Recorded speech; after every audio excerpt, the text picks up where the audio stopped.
When I walked onto that stage to sign the contract, the son of the man who destroyed my father was standing right next to me. He shook my hand, smiled, said he was glad we could work together. I didn't explain who I was. He already knew. I want to tell you something about garbage. Not as a metaphor, not as some poetic device to introduce a story about rising above circumstances. I mean actual garbage, the kind that sits in black plastic bags at the edge of driveways every Tuesday morning, the kind that smells like last week's decisions and forgotten leftovers, the kind that the rest of the world puts out and then deliberately forgets about before it disappears. I grew up knowing exactly where garbage goes. I knew the routes, the schedules, the tricks for heaving a container without throwing out your back. I knew which neighborhoods put out the heaviest bags on which days. I knew how to fold the orange reflective vest so it didn't crease down the center. I knew that my father left the house at 4:30 in the morning and came home at 3 in the afternoon, and that on the days he was early, dinner was better, and on the days he was late, dinner was quieter. What I'm about to tell you is not a story about rising from poverty. My family wasn't poor. We were embarrassed. Those are very different things, and confusing them is how you misunderstand everything that follows. My father, Maxwell Granger, had been an attorney. Not a famous one, not a television one, a real one, the kind who worked in an office with wood-paneled walls that were slightly warped from humidity, who kept his degrees in frames that were one size too small, who made decent money without making the kind of money that changes how people look at you. He specialized in property law, zoning disputes, regulatory compliance, dry, technical work that required a particular kind of patience and an even more particular kind of stubbornness. He was good at it. That's not something I say lightly or out of filial loyalty. I've read his old case files, I've read depositions and briefs, and the letters he exchanged with opposing counsel. The man was methodical and precise and deeply, stubbornly committed to doing things correctly. He was the kind of attorney who would spend 6 hours verifying a citation that didn't matter to the outcome just because he needed it to be right. That kind of person. He worked out of a small practice, 2 associates, a paralegal, a secretary named Felicity who made the worst coffee anyone has ever tasted, and who my father politely praised every single morning, without exception. He handled landlord-tenant disputes, small business contracts, the occasional zoning appeal. Steady work, respectable work.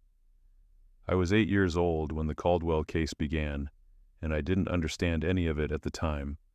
What I understood was that my father started coming home later, that the dining room table was covered in paper more often than not, and that my mother would sometimes stand in the kitchen doorway and watch him read with an expression I couldn't name then, but can name now. It was the expression of a person watching someone they love walk towards something dangerous without being able to explain exactly why it's dangerous. Here is what I eventually pieced together years later, from documents and court records and conversations my father was only willing to have after several glasses of bourbon. A group of homeowners in a developing suburb north of the city had hired my father to represent them in a dispute against a construction holding company called Caldwell Property Development Group. The company was in the process of acquiring and redeveloping several parcels of residential land, and the homeowners alleged that the company had engaged in a pattern of fraudulent appraisals, improper eminent domain filings, and structured compensation agreements designed to pay residents significantly less than fair market value for their properties. The company was owned by a man named Dominic Caldwell. The case, on paper, was not unusual. These disputes happened. Property developers played hardball. Attorneys jousted over valuations and procedural timelines, and the interpretation of municipal code. My father had handled similar cases before, at smaller scales, and had won more often than not. What was different this time was what he found when he started digging. The compensation irregularities weren't just aggressive negotiating tactics. There was a structure beneath them, a series of shell companies and land trusts through which Caldwell Property Development Group had been funneling acquisition costs, systematically underreporting income to reduce environmental impact fees mandated at the state level for large-scale land conversion projects. The paper trail was complex, deliberately so. It would have taken someone with my father's particular combination of stubbornness and technical precision to find it, and then to understand what they were looking at. He found it. He understood what he was looking at. And then, because he was the kind of man he was, he filed the motions. 3 months later, a complaint was filed against him with the state bar. The complaint alleged, among other things, improper solicitation of clients, a conflict of interest with a former case he had worked on 6 years prior, and the use of improperly obtained discovery materials. The allegations were technical, procedural, the kind of thing that, in isolation, might generate a reprimand at most. But the investigation expanded. It expanded in ways that my father's attorney, he hired one, of course he hired one, because he knew exactly how these things worked, described as unusually aggressive. Requests for documents going back a decade, interviews with former clients, a thorough, exhaustive, expensive process that seemed designed not necessarily to prove anything, but to consume resources and time and energy. The Caldwell case stalled while the disciplinary process played out.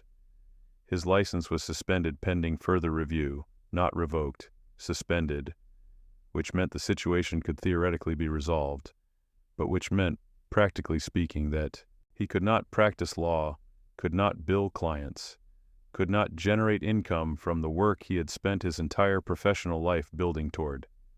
The clients he had left sought other representation.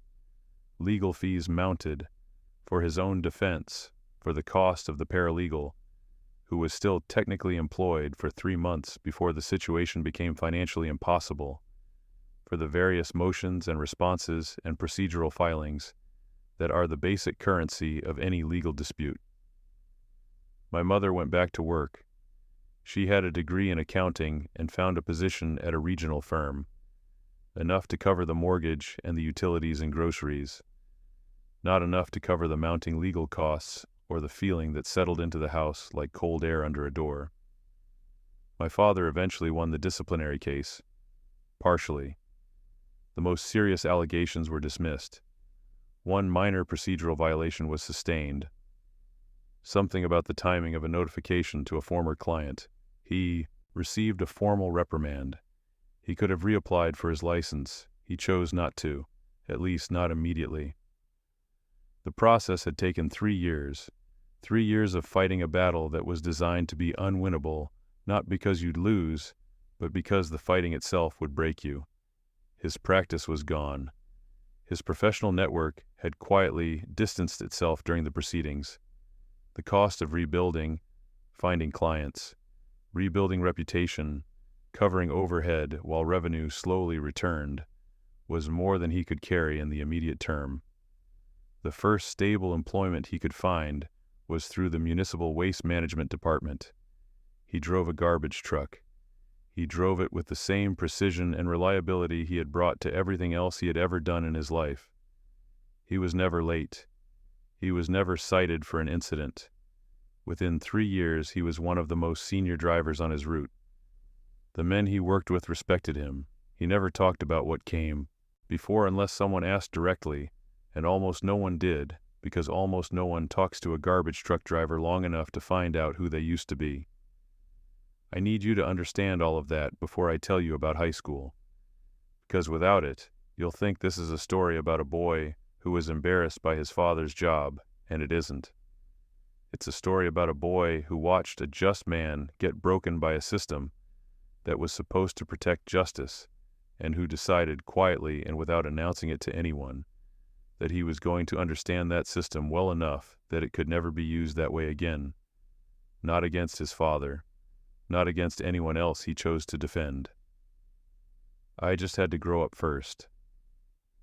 Jefferson Waverly High School sat at the geographic and social center of a suburb that had done very well for itself over the past 2 decades.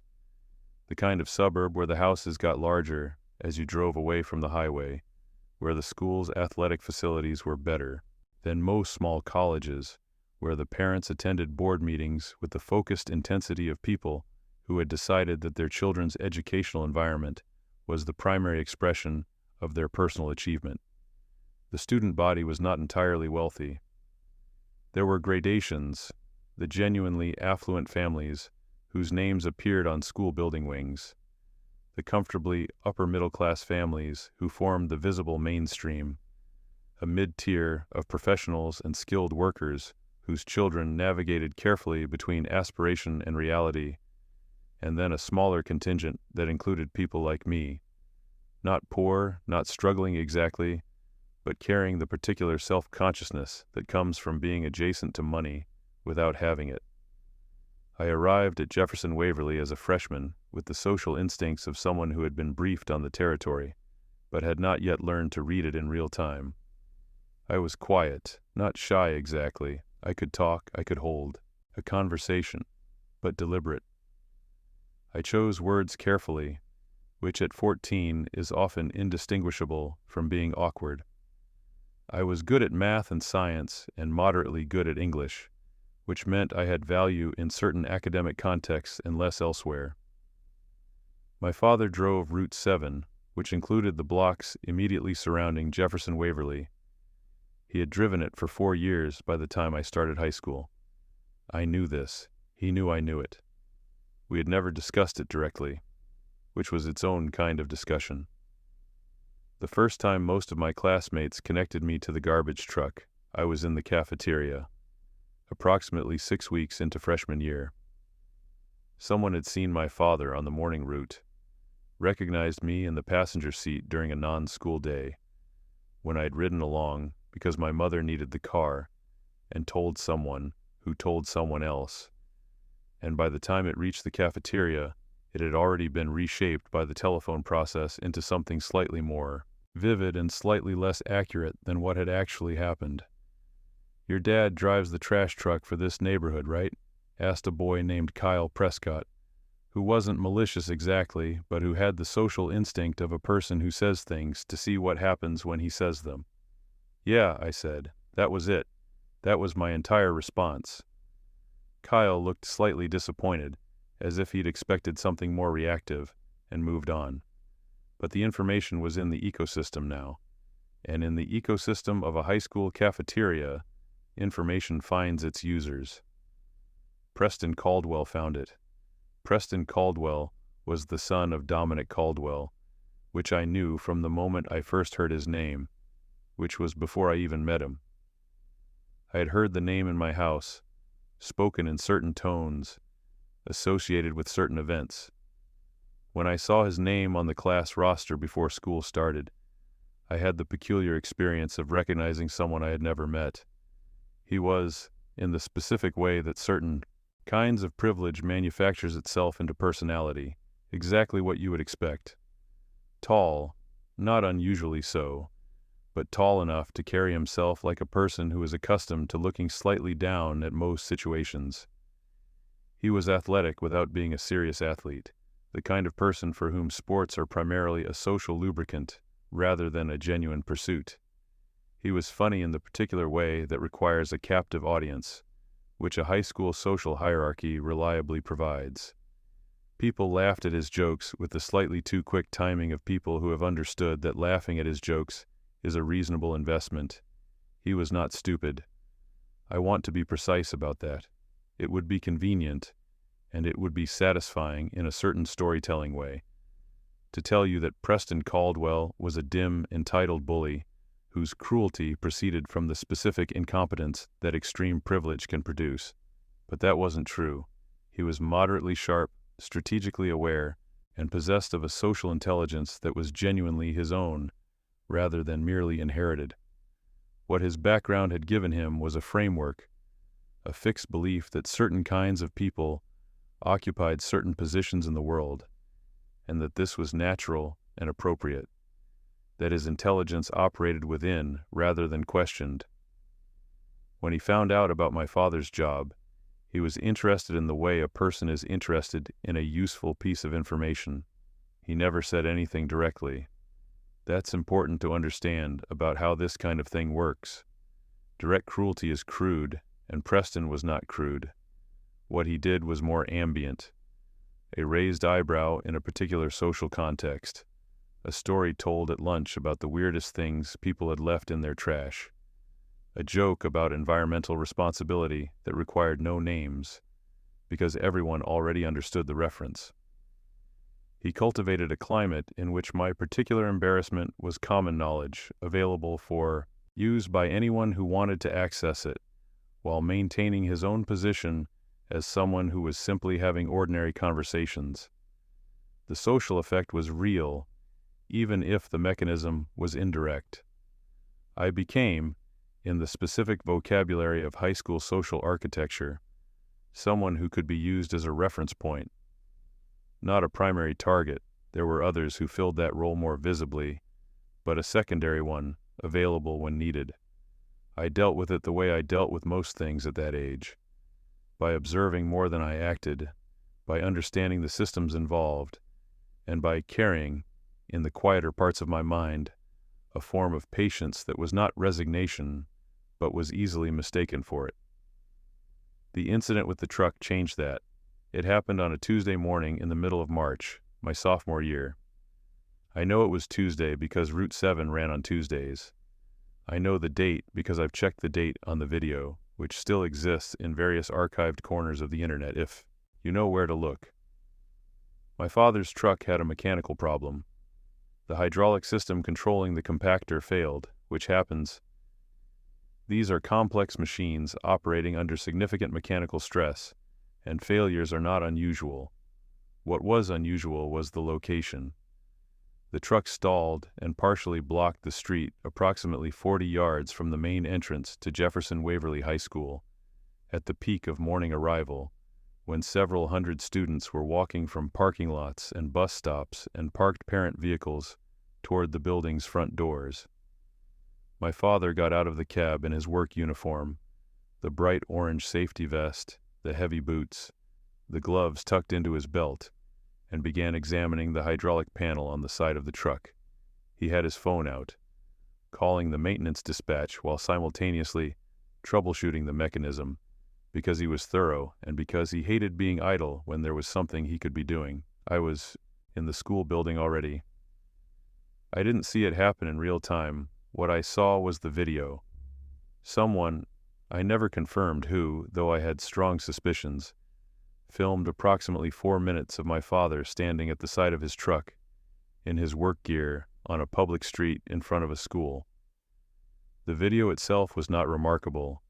The caption attached to it, when it began circulating, was where the damage was done. I will not repeat the caption. I'll tell you that it was concise, specific about the relationship between the subject of the video and a student at the school, and designed to be funny in exactly the way that makes people share something, because sharing it feels like participating in something clever rather than participating in something cruel. By the next morning, I could tell it had spread from the way people looked at me in the hallways. Not everyone, but enough. The particular geometry of attention that a specific kind of embarrassment produces, where some people make deliberate, careful eye contact to signal that they see you and are choosing not to acknowledge the thing, and others let their eyes slide sideways in a way that means they're aware of it and haven't decided yet how to handle it, and a few make direct, smirking contact that means they've decided exactly how to handle it. Preston said nothing to me directly. He didn't need to. The climate was doing the work. I went home that afternoon and sat in my room for a long time. My father came home at his normal time, just after 3 o'clock, and started dinner because Tuesday was his night to cook. I sat at the kitchen table while he moved around the kitchen, and at some point I asked him about the truck. I tried to make it casual. He told me about the hydraulic failure, described the mechanism, told me how long the repair had taken and what the cost to the department would be. He was matter-of-fact about it. Not because he was unaware of what had happened, but because he processed things differently than I did. He dealt with facts. He let the emotional residue settle later, privately, where it didn't take up space in the room. I didn't tell him about the video. I don't know if he ever found out. If he did, he never mentioned it. After dinner, I went back to my room and spent 2 hours reading through what I could find online about the disciplinary case against my father. I had read some of it before, at various points in the years since it happened, but that night I read it more carefully. I read the original bar complaint. I read the responses his attorney had filed. I read the final decision. And then I made a decision of my own, which I didn't tell anyone about, and which took me 11 years to fully execute. There is a version of this story where the bullying gets worse, where it escalates through high school into something more dramatic and visible, where there are confrontations in hallways and public humiliations that give the narrative a clear sequence of causes and effects. That's not what happened. What happened was more mundane and more corrosive. The status differential simply persisted. It was maintained not through active cruelty, but through the ambient pressure of a social hierarchy that had categorized me and saw no reason to reconsider the categorization. Preston Caldwell remained popular. He played lacrosse. He drove a car that cost more than some people's first down payment.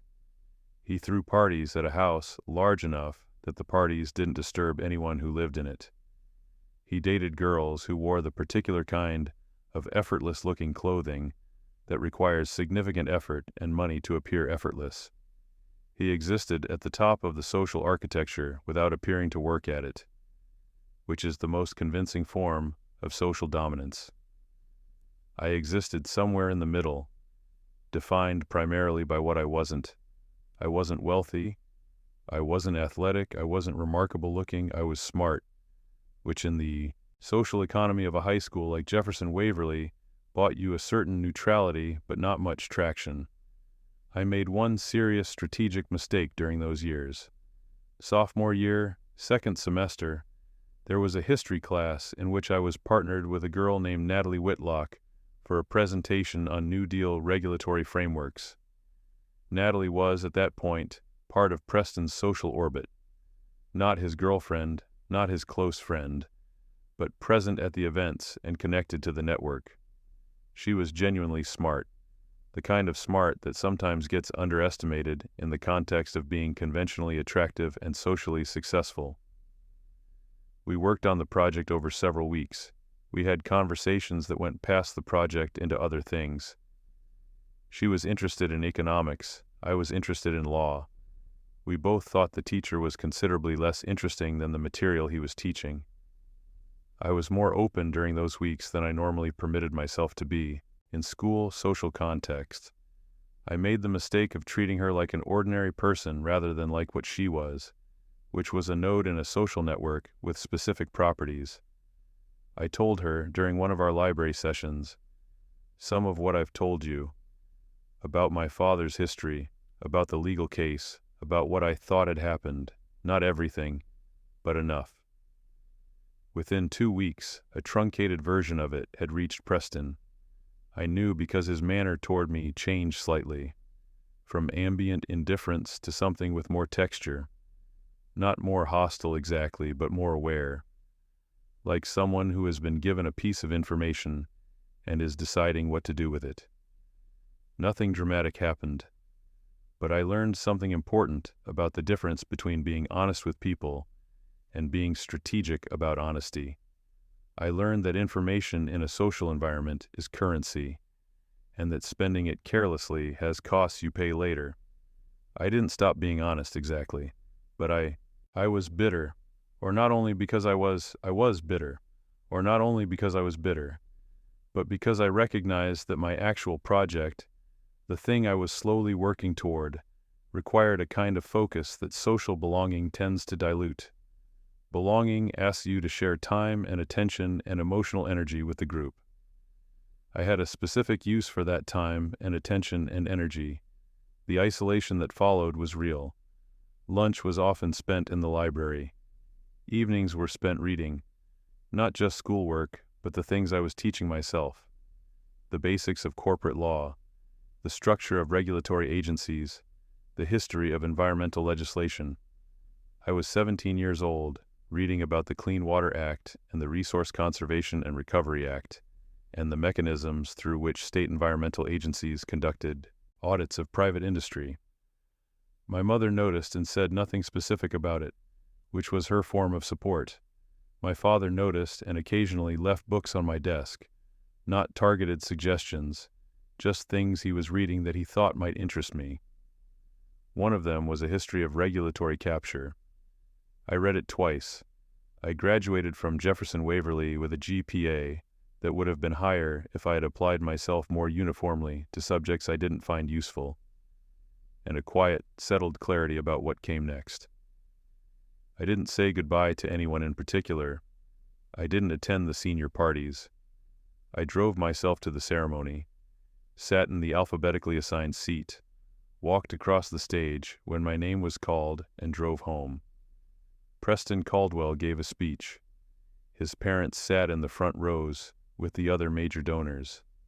Dominic Caldwell wore a suit that probably cost more than my father's monthly salary, and applauded with the controlled enthusiasm of a man for whom even applause is a form of performance. I watched from my seat and thought, not yet, but eventually.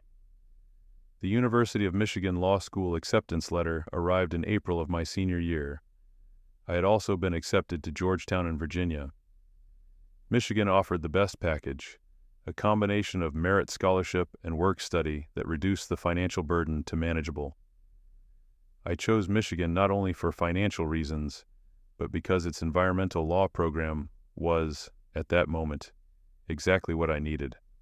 Strong regulatory focus, significant clinic work with actual state agencies, a network that extended into the Environmental Protection Agency and the Department of Justice's Environment and Natural Resources Division. I arrived in Ann Arbor in the fall, and for the first 3 weeks I was simply lost in the administrative complexity of being a law student. The volume of reading, the specific demands of the Socratic method, the way the first semester simultaneously convinces you that you understand nothing and that you might eventually understand something. Somewhere around week 4, I found my footing. The thing that distinguished me from many of my peers, I eventually realized, was not native intelligence. The law school was full of people who were at least as smart as I was, and many who were significantly smarter. What distinguished me was specificity. Most of my classmates were in law school for law, in the general sense. They wanted to be lawyers. I was in law school for a very particular kind of law that addressed a very particular kind of problem. That specificity gave me a direction that most people at that stage don't have, and direction, in an environment as demanding and chaotic as law school, is more valuable than it looks. I specialized from the beginning in environmental and regulatory law. I took every clinic that involved regulatory compliance. In my second year, I clerked for a state environmental agency in their enforcement division, reviewing complaints against industrial operators, learning firsthand how audits were conducted, how violations were documented, how enforcement proceedings were initiated and managed. I was not the most glamorous second-year student in the law school. I was not gunning for the prestigious federal clerkships or the major firm offers that would lead to corporate partnership tracks. My path was quieter and more specific and required, in the short term, significantly less money. During law school, I made one genuine friendship that lasted.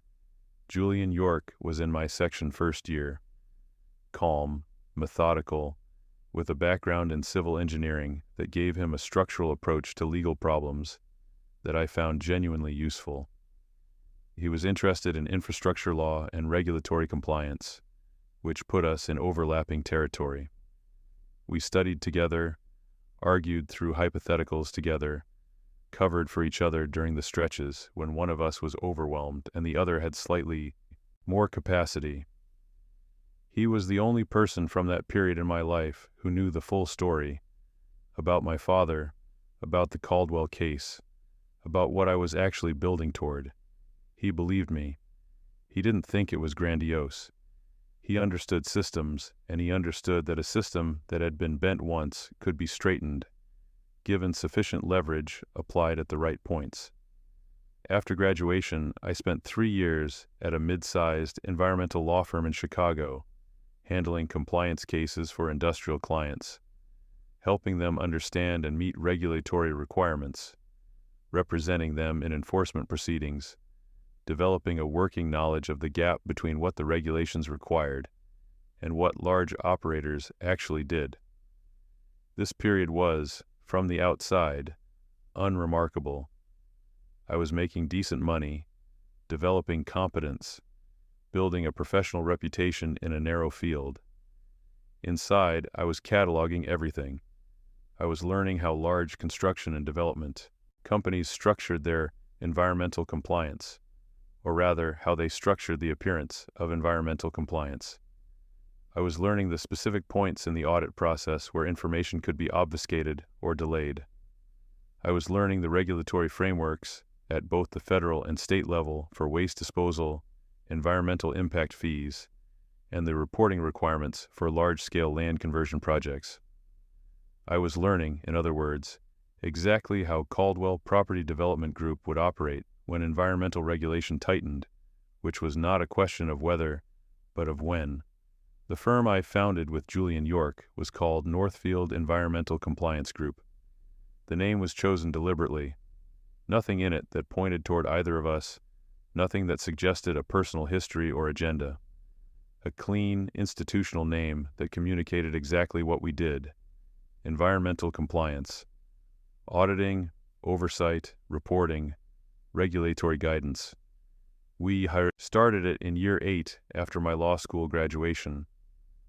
By that point, I had spent 3 years at the Chicago firm and 2 additional years at a specialized environmental consultancy that worked primarily with federal regulators, reviewing the audit practices of private firms, developing standards for independent third-party compliance verification. The consultancy work was crucial. It connected me to the regulatory agencies directly, gave me an understanding of what federal and state inspectors actually looked for, and built relationships with the people who would eventually be handing out contracts for independent audits. Julian had spent the parallel years in infrastructure compliance, developing financial modeling expertise that proved essential to what we were building. Environmental compliance isn't only an ecological problem, it's a financial one.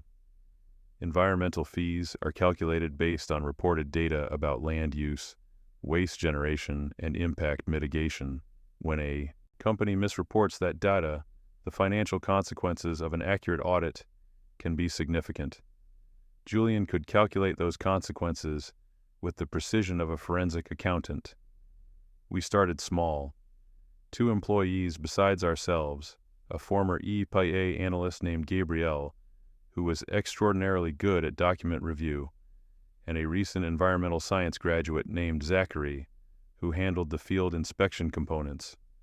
We took contracts that larger firms didn't want: smaller industrial operators, municipal facilities, projects in regulatory gray zones where the compliance requirements were complex and the operators genuinely didn't know if they were meeting them.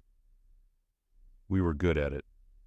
We were thorough and precise, and we produced documentation that held up under scrutiny. Our reports did not make things easier for clients in the short term. We found violations, we documented them accurately, we reported them as required. What we made easier was the long term. Operators who worked with us knew exactly where they stood and what they needed to do. That reliability had value, and over 3 years it built a reputation. The environmental regulatory environment during this period was changing significantly at the federal level.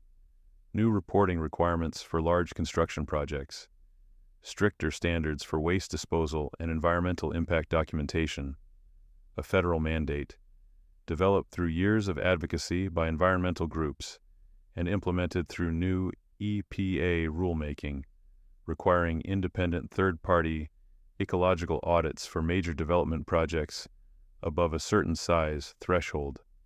That mandate is the mechanism everything else runs through. When the federal requirement for independent audits was finalized, there was an immediate demand for credentialed, experienced firms that could conduct those audits.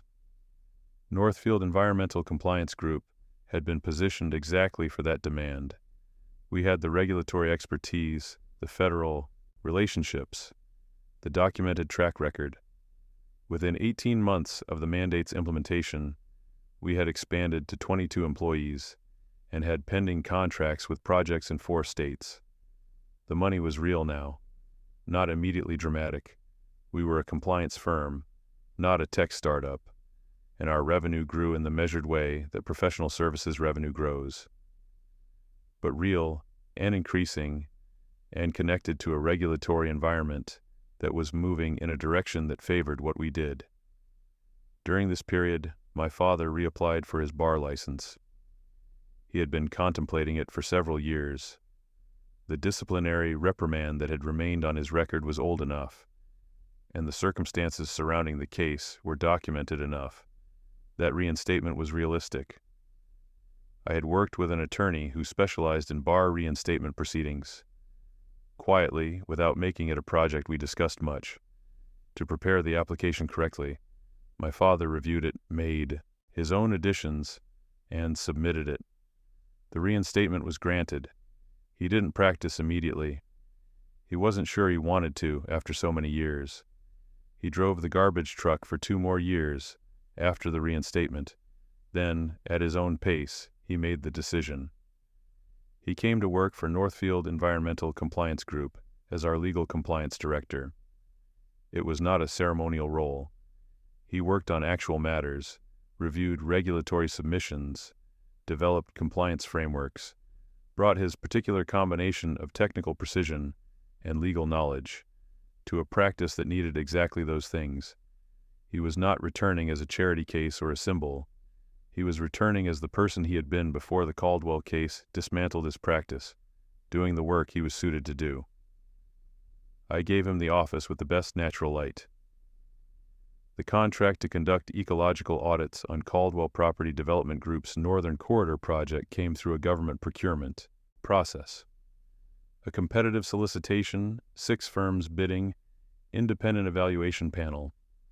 Northfield won the contract on the merits of our proposal, our technical approach, our regulatory expertise, our documented track record, and our fee structure.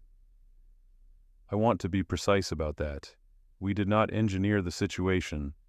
I did not call in favors or manipulate the process. The Caldwell project came to us because we were the most qualified firm that bid, and the evaluation panel concluded that through a standard government assessment process, the fact that I had spent 12 years building a firm that would be the most qualified firm to conduct exactly this type of audit is not the same thing as manipulation. That's just preparation. When I first saw the Caldwell Property Development Group on the list of projects for which we were bidding, I told Julian that evening. He looked at me for a moment without saying anything, then said, "Are you able to run this clean?" "Yes," I said, and I meant it. Not because the history didn't matter, but because the whole point, the entire structure of what I had been building, depended on the process being clean. An audit that was tilted, even slightly, even in the direction of justice, would undermine everything. The value of what I was doing was precisely that it operated through legitimate systems. Systems that applied equally. Systems that found what was there to be found and reported it accurately. We began the audit in the spring. The Northern Corridor project was, by any measure, a large-scale development. Approximately 400 acres of land conversion, mixed residential and commercial zoning, significant infrastructure development. The environmental documentation submitted by Caldwell Property Development Group to the regulatory agencies was extensive. Hundreds of pages of impact assessments, waste management plans, fee calculations, mitigation commitments. We began with the documentary review. Gabrielle led that component. She worked through the submissions systematically, flagging discrepancies for further investigation. Within 3 weeks, she had identified patterns that were familiar to anyone who understood how large operators structured environmental compliance documentation. The waste disposal reporting was the primary issue. Construction projects generate significant waste. Demolition debris, excavated soil, chemical runoff, various materials that require specific disposal protocols depending on their composition. Environmental fees are assessed based on the type and volume of waste generated and the method of disposal. Caldwell Property Development Group's reporting showed waste generation figures that were, in Gabrielle's professional assessment, inconsistent with the scale of the project. We brought in Zachary's team for field verification. They spent 6 weeks on site, documenting actual conditions against the reported figures. The gap between what had been reported and what was actually there was significant, not at the level of ambiguity, but at the level of clear, documentable discrepancy. The calculation of resulting fees owed was Julian's work. He spent 3 weeks building the financial model, checking it twice, having it reviewed by an independent forensic accountant we brought in as a quality control measure. The resulting figure was substantial. We submitted the audit report to the relevant state and federal regulatory agencies through the standard process, accurately, completely, with full documentation of methodology and supporting evidence. The regulatory response was, by the standards of government process, fairly swift. The discrepancies were clear enough, and the documentation thorough enough that the enforcement path was relatively straightforward. Formal notices of violation, assessed penalties, a mandatory compliance agreement requiring ongoing third-party oversight of environmental reporting for all Caldwell Property Development Group projects in the state for a period of 5 years. The enforcement actions became public through the standard disclosure requirements for regulatory proceedings. Industry coverage followed. Financial reporting followed that. The penalties were significant enough to appear in the company's public disclosures, and the compliance agreement was significant enough to affect the company's operating costs and project timelines going forward. Preston Caldwell, who was by this point a senior executive in the family company, his title being Chief Development Officer, made several public statements through the company's communications team. They were measured, carefully worded, acknowledging the compliance findings without admitting anything beyond what the regulatory process had established. Legal had clearly reviewed them. The mandatory ongoing oversight agreement was, per the regulatory requirement, to be handled by an independent third-party firm. The regulatory agency's criteria for that firm, experience, independence, technical capacity, aligned with Northfield's profile. We were selected. This meant that Preston Caldwell's company would be operating for the next 5 years under environmental compliance oversight conducted by a firm I owned. The industry sustainability conference was held in late September at a convention center in downtown Chicago. It was a credentialed event. Regulators, major developers, compliance firms, environmental advocacy organizations, attorneys. The kind of event where the business cards exchanged in the hallways are worth more than most of the panel presentations. The compliance partnership signing was scheduled as part of the afternoon programming, a brief ceremony formalizing the oversight agreement, attended by representatives of the regulatory agency, Caldwell Property Development Group, and Northfield Environmental Compliance Group. These kinds of signings happen at industry events occasionally, particularly when they represent a significant enforcement outcome that regulators want to highlight as evidence that the system works. Preston arrived with 2 members of his team and a lawyer I didn't recognize. He was thinner than I remembered from high school, Or perhaps it was just that he was wearing the particular kind of thinness that comes from sustained stress rather than discipline. His suit was excellent. His handshake, when he approached me before the signing, was controlled. He looked at me for a moment with an expression I had thought about many times over the years. The expression of a person who is trying to reconcile multiple incompatible facts simultaneously. That the person standing across from him was the boy whose father drove the garbage truck on his neighborhood route. That this same person now ran the firm that had just conducted the audit that had cost his family company more money than most people see in several lifetimes. That this same person now held a 5-year oversight agreement over his company's operations. "I didn't know you were the principal at Northfield," he said. "You didn't need to know," I said. "The process was standard.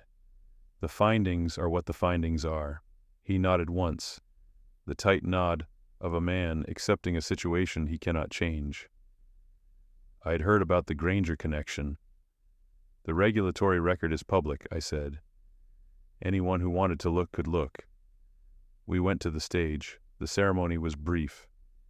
Introductory remarks from a regulatory official, a description of the compliance agreement's terms, the signing itself. Routine, dignified. The kind of thing that generates a photograph for both organizations' websites and a brief paragraph in the trade press. They handed me the microphone for brief remarks. I had written what I was going to say. I had revised it many times. The final version was short. I said, "Environmental compliance is not a bureaucratic exercise. It's the mechanism through which we establish that the rules apply to everyone equally. My father spent years in this industry, in law and regulatory practice, believing that. He paid a significant price for that belief. Today, I'd like to acknowledge him." I looked out at the audience. My father was in the third row. He was wearing the same suit he had worn to every important event in my life that I could remember. A dark blue suit, slightly dated in cut, impeccably maintained. He had the expression of a man who had been through enough that very little surprised him, but who was not entirely unmoved. My father, Maxwell Granger, is Northfield's legal compliance director. He helped build the regulatory framework we use to conduct audits like this one. He is also a licensed attorney who, years ago, attempted to expose compliance violations at a major construction company and was professionally destroyed for it. The legal system failed him then. I am glad that the regulatory system has not failed him today. I put the microphone back on the stand. The room was quiet for a moment, then applauded with the slightly uncertain quality of applause that attends a moment that was more real than the audience had expected. I looked at Preston. His expression was the expression of a man who has just understood something he probably should have understood earlier. I looked at my father. He was not crying. My father is not a man who cries in public. But there was something in his face, a settling, a release, the specific expression of a person who has waited a very long time for something and is now, without drama, experiencing it. I stepped off the stage. The conference reception afterward was 2 hours in a large room, with the kind of open bar that makes everyone slightly more candid than they intended to be. I moved through the room doing the work that these events require, speaking to regulators, having substantive conversations with developers who were newly interested in what a strong compliance relationship could do for their projects, fielding questions from journalists who were covering the enforcement story. Preston found me approximately 40 minutes into the reception. He approached from the side, with the deliberateness of a man who has decided to say something and is committed to saying it before he loses the nerve. I gave him the 3 seconds of attention that the situation required and waited. "I'd like to talk about the oversight arrangement," he said. "The terms of the compliance agreement.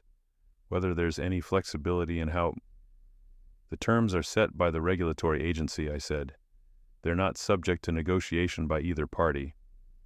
"I understand that, but in practice, the firm conducting oversight has discretion in how—" "We conduct our oversight according to our established methodology," I said, "consistently, regardless of the client. He paused. He was looking at me with the expression of a person trying to find a different angle, a different approach, a point of connection that would allow him to reframe the relationship. "We went to school together," he said. I let that sit for a moment. "We did," I said. "I don't—" He stopped, tried again. "I know the history, with your father. I want you to know that I wasn't aware of the specifics at the time. That was my father's business and I was—" "Preston," I said. He stopped. "The compliance agreement runs 5 years," I said. "Your team knows our reporting requirements and our inspection schedule. If there are technical questions about those requirements, your counsel should reach out to Julian York, who manages our client relationships. He'll make sure you get what you need." I offered my hand. He shook it, and then I turned and walked toward the other side of the room. I want to tell you what the drive home was like that night. Not because it contains any dramatic revelation, but because it's the part of the story that matters most for reasons that take a while to understand. My father rode with me. He had taken the train in, so I'd offered to drive him home. We left the convention center at 9:30, navigated out of the parking structure, and drove north on the expressway in the particular silence that settles between two people who have been through something together and don't need to perform a reaction to it. He said, around the 40-minute mark, "You handled that well." "I tried to," I said. "The remarks," he said. "You didn't need to include me." "I wanted to." He looked out the window for a while. The suburbs passed in the particular way they pass at night. The lit windows of houses, the dark spaces between them, the occasional gas station or strip mall throwing light across the roadway. "Does it feel like you thought it would?" he asked. I thought about this for a long time. Long enough that the silence was its own answer. "No," I said finally. "Not exactly." "How so?" "I thought it would feel like something resolved, like the equation that comes out, clean. But it doesn't feel like that." He nodded. He had been expecting that answer, I think. "Your grandfather used to say," he said, and he didn't invoke my grandfather often, so I paid attention, "that justice is not a destination, it's a practice. You practice it or you don't. And most people don't, because it costs too much. And the people who do?" He was quiet for a moment. "They pay differently, he said. "That's all. There is a last thing I need to tell you. In the weeks after the conference, several things happened that were mundane and consequential, in the way that most important things are. The regulatory oversight agreement generated a significant amount of trade press coverage. Northfield's profile in the industry shifted. We began receiving inquiries from companies that had previously used less thorough compliance partners, who were now calculating that the risk of independent audits made it smarter to have a rigorous internal compliance process rather than wait to be found out. The Caldwell compliance case became a reference point in regulatory discussions at the state level about how the independent audit mandate was functioning. My father contributed to a regulatory comment process on strengthening the audit standards. The contribution was credited to him by name. Preston sent an email 2 months after the conference, addressed to me personally, with the subject line reading, "Regarding the Oversight Partnership." It was professionally worded, carefully neutral, and was, reading between the lines, an attempt to establish a different kind of relationship. Not quite personal, but something warmer than the purely contractual. The email mentioned that he was in the process of reviewing the company's compliance structure, and was interested in discussing what best practices looked like from Northfield's perspective. He mentioned at the end, in a sentence that was clearly not accidental, that he had been thinking about the history we shared and wanted me to know that he respected what I had built. I read the email twice. I forwarded it to Julian with a note. "Please handle the compliance inquiry through our standard client protocols and copy me on the summary. Any personal correspondence can be responded to with a brief acknowledgement that we have received it." Julian wrote back, "Understood." Want me to set up the standard client onboarding call with their team? I wrote, yes. I did not respond to the personal portion of Preston's email. I acknowledged the receipt of the inquiry through Julian's reply. I did not explain this choice to anyone, including Preston. The door was not slammed, it was not locked, it was simply not a door I was going to walk through. That's the part that surprises people when I describe it.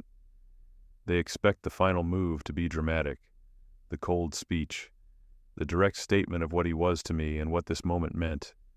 They expect the final accounting to involve words. It didn't, it was silence, but a specific kind.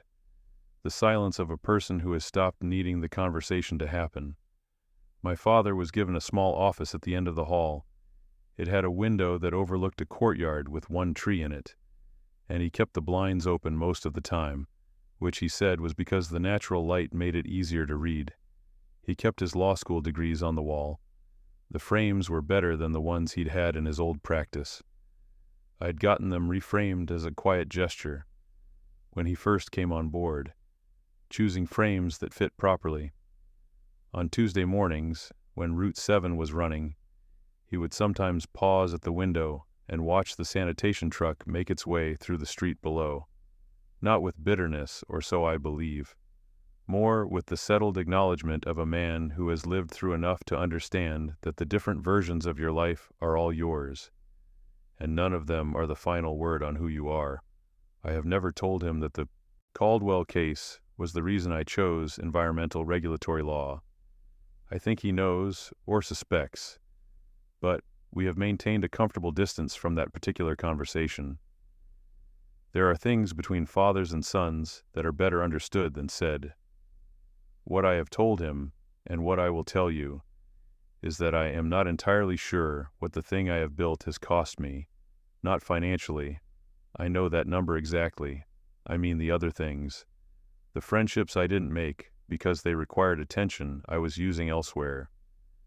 The periods of isolation that I framed to myself as strategic, and which were also, honestly, lonely in ways that I didn't let myself feel until later. The way that carrying a purpose for that long, 12 years, from the day I sat in my room reading bar complaint documents to the day I stood at the podium, tends to hollow out certain spaces inside you, spaces that normal living would have filled with other things. I am 41 years old. I run a firm that employs 63 people and is considered one of the leading environmental compliance organizations in the country. I have a father who goes to work every morning in a suit with properly fitting frames on his degrees. I have one genuine friend, Julian, who is my business partner and who still argues with me about regulatory interpretation in ways that I find useful and occasionally infuriating. I do not have other things that people my age typically have. Whether that's a consequence of the choices I made or a consequence of the kind of person I was always going to be, I can't fully separate at this point. The choices and the person have grown together in the same direction for so long that distinguishing between cause and character feels like an exercise in self-deception. What I know is that I won. I know it the way you know a mathematical proof, not because it feels satisfying, but because the logic is sound and the numbers check out. The system that was used to destroy my father's life was turned, through the application of that same system's rules, against the people who had used it as a weapon. The justice that failed him once applied equally, eventually. The cost was real, and the victory was real, and both of those things are true simultaneously. I won, and it changed me permanently. Not in the way that dramatic stories suggest, not a transformation that produced a different self, a better or worse version of who I was before. More like the way that a long period of pressure changes the composition of a material. The underlying substance is the same, but the structure is denser, the tolerances are different. The response to force has been permanently altered. I sat in my office the morning after the conference and watched the early light come through the windows and thought about nothing in particular for a long time. There was work to do, There is always work to do, and I would get to it. But for that one morning, I let the space be at what it was. My father was 2 offices down the hall, reading with the blinds open. Outside, somewhere on Route 7, a truck was making its rounds, and I sat with all of it. The years and the cost and the outcome, and the long, unresolved question of whether any of it was worth what it required. And I did not try to answer the question, because I understand now that it doesn't have an answer. It has only a life that contains it. That's the part they don't tell you at the beginning when you're 17 and reading bar complaint documents in your childhood bedroom at midnight, and believing, with the absolute certainty that only very young people can sustain, that if you are patient enough and smart enough and disciplined enough, you will eventually arrive somewhere clear. You arrive somewhere. Clear is its own kind of complicated. Stories like this happen more than you think. Someone right now is sitting in silence, building something the people who underestimated them will never see coming. Subscribe. The next story is already waiting.